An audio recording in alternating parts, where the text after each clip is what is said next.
यह संतों एवं महात्माओं के चरण स्पर्श से पावन हुई भूमि है। यहाँ ऐसे संत महात्मा हुए हैं जिन्होंने अपने जीवन को जनसेवा में समर्पित कर लोगों में मानवता भक्ति मार्ग का महत्व पुनर्प्रस्थापित किया। उनमें से ही एक है हमारे करुणा के सागर जगत गुरु नरेंद्राचार्य भगवान, दक्षिण पीठाधीश्वर नाणीस धाम। इनके अलौकिक सिद्ध पादुकाओं के आगमन से पावन हुआ था उत्तर प्रदेश का प्रतापगढ़।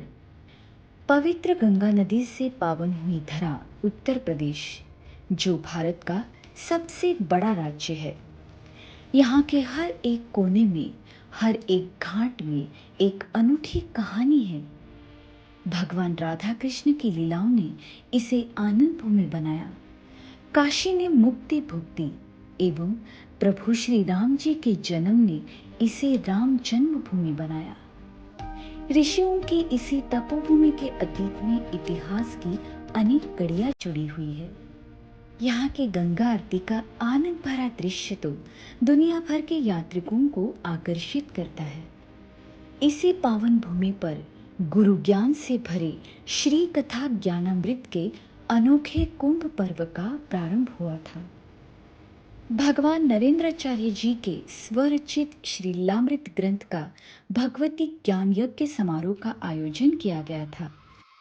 दिनांक 6, 7, 8 मार्च 2025 के दिन उत्तर प्रदेश के प्रतापगढ़ जिला तहसील कुंडा में। प्रतापगढ़ के कुंडा में दिनांक 5 मार्च 2025 को समारोह के एक दिन पहले ही भगवान नरेंद्राचार्य जी की सिद्ध पादुकाओं का यजमान जी श्री नरसिंह बहादुर सिंह जी के निवास स्थान पर शुभागमन हुआ था। समारोह के शुभ दिन सुबह शोभा यात्रा से समारोह का आरंभ हुआ। शोभा यात्रा का आयोजन भव्य और आलीशान तरीके से हुआ। कलश यात्रा में बड़ी संख्या में माता बहनों ने सहभाग लिया था। मनमोहक सुवर्णमयी रथ में प्रभु की सिद्ध पादुकाओं को विराजमान करके यजमान के शीश पर श्री लीलामृत ग्रंथ सागर को धारण कर श्रद्धालु भव्य शोभा यात्रा के साथ ही मुख्य कार्यक्रम स्थली पहुंचे।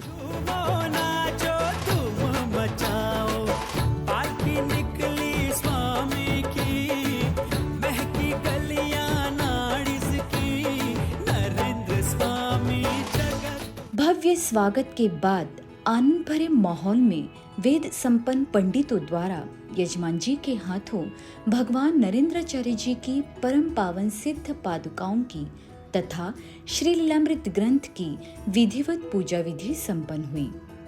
तभी शंख ध्वनि से उठी तरंगे वातावरण में फैल सी गई थी।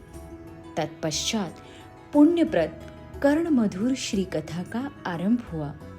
गुरु के समान दाता नहीं, दीन्हो दान अमोल, क्या कोई जाने दान वह, जाको मूल न तोल। गुरु के बिना मोक्ष का मार्ग नहीं, केवल सद्गुरु के सानिध्य से तथा गुरु सेवा से ही अनेकों जन्मों के पाप नष्ट हो जाते हैं। अहंकार, राग द्वेष रूपी विकारों को नाश करने वाले लौकिक तथा पारमार्थिक सुख पा लेता है। इसीलिए सद्गुरु को ईश्वर तुल्य माना जाता है। गुरु के मार्गदर्शन से मनुष्य का मन विशाल, निश्चल, निर्मल तथा निर्भय बनाता है।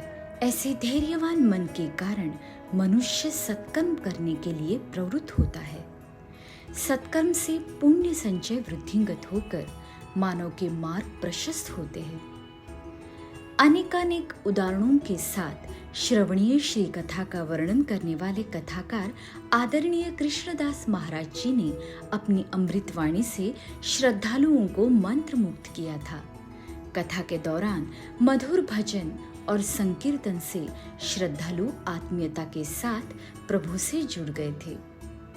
आयोजन स्थल पर श्रद्धालुओं की भीड़ प्रतिदिन उमड़ रही थी। लंबी कतारों से श्रद्धालुओं ने भक्ति भाव से प्रभु की पादुकाओं को नमन किया। ज्ञान और भक्ति से ओतप्रोत श्री कथा ज्ञान यज्ञ का दिव्यानंद श्रद्धालुओं ने तीनों दिन प्राप्त किया। चैतन्यमयी श्री कथा में प्रतिदिन आयोजित रासलीला में सभी श्रद्धालु भक्ति भाव से तल्लीन हो गए थे। जैसे भगवान श्री कृष्ण की प्रेम भक्ति में राधा और गोपियां आत्मविस्मृत हो जाती थी, वैसे ही अपने प्रभु के निर्गुण तत्व में श्रद्धालु समरस हुए थे। श्री कथा समारोह के आखिरी दिन यज्ञ का आयोजन हुआ। वेद संपन्न पंडितों द्वारा यज्ञाहुति से वातावरण सकारात्मक ऊर्जा से भर गया था। इस सौभाग्यशाली अवसर पर 200 भक्तगणों ने भगवान अग्नि नारायण के साक्षी से कंठे माला धारण कर नामदान विधि को संपन्न किया। श्री कथा ज्ञान यज्ञ प्रतापगढ़ वासियों के लिए एक अद्भुत और अविस्मरणीय अनुभव था। तीसरे दिन इस महोत्सव का समापन विदाई आरती के साथ हुआ। श्री गुरु।